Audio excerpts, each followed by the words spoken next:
Hello friends, today in this video I will show you how to insert factory symbol in world. So this is very easy to insert, so some few steps will be I will show you.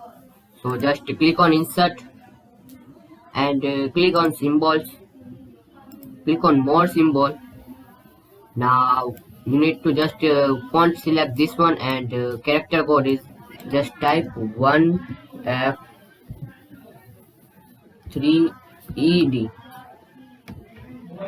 Just type this and you see this factory symbol will be showing this factory. So just click on insert. So just click on insert and close it.